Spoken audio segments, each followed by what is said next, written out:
Mr. Vice President, ito po ang tanong para sa inyo. Sa pag-iikot namin sa Mindanao, lumalabas na nais ng mga kabataan na maipasa ang anti-political dynasty bill. Kayo po ay kabilang sa isang political dynasty. Ito ba, paano niyo bibigyan prioridad itong panukalang batas na ipasabuhay ang constitutional provision laban sa political dynasty? Meron po kayong 90 seconds. Unang-una po, kailangan maging maniwala ko kung ano po talaga ang dynasty activity po.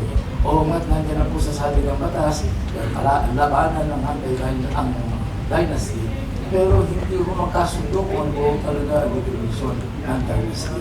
Pangalawa, bakit naman nung magkakaroon ng batas para pagpawalan yung gustong magtrabaho? Qualified naman at maaahala naman sa isang malinis at marananahalan. Hindi naman nung garanti na porking kamag-anak mananalo. Ang Maynila, tagad, ang anak, asawa, lahat na natalo. Uulitin ko lamang, kailangan lamang po ay magkaroon ng malinis at marananahalan. Palagi ko nagsimula itong issue ng sa dynasty. Dahil sa mga unang panahon, pagkakamag-anak na overspending, patayan, di ba ba? Pero kung qualified, gusto magtrabaho, bakit naman ho? Basta dadaan lamang sa isang marangal at malinis na halan. Salos pabilisan nga.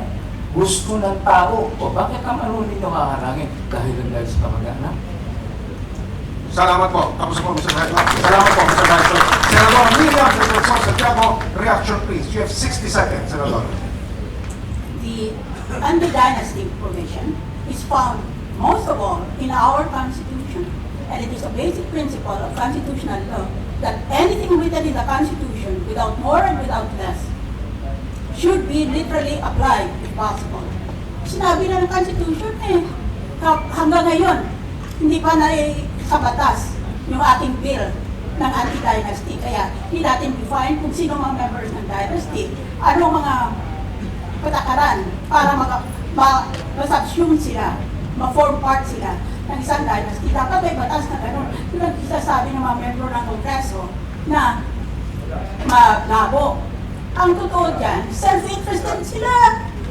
Gusto nila ang dynasty kasi mga dynasty, ang mga pinanggalingan nila, pupuntahan nila.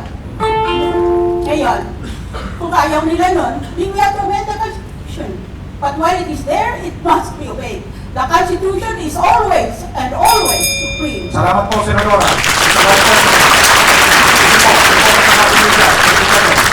Kasi nila meron isang anak na halal. Kung wala mo sa dynasty, yun ang problema natin. Tama ko si Miriam. Meron sa Constitution. Ang problema, walang implementation ng batas. Kaya kung tayo nagkakaroon pa. Okay, maraming salamat po, Mr. Vice President. Si Senadora, parang sagutin niya kasi parang nabanggit ulit. may gusto kayo sabihin kanina. Sige na nga, Senadora. Sige, may kila. May mga gusto sabihin? Hindi. Napatingin kayo eh. Kasi mali ang sinabi. Ang anak ko, noon tumakbo na party list representative. After one term, he did not run for another post. So, wala po kayong anak sa gobyerno ngayon? Wala. Okay, salamat po. Claro.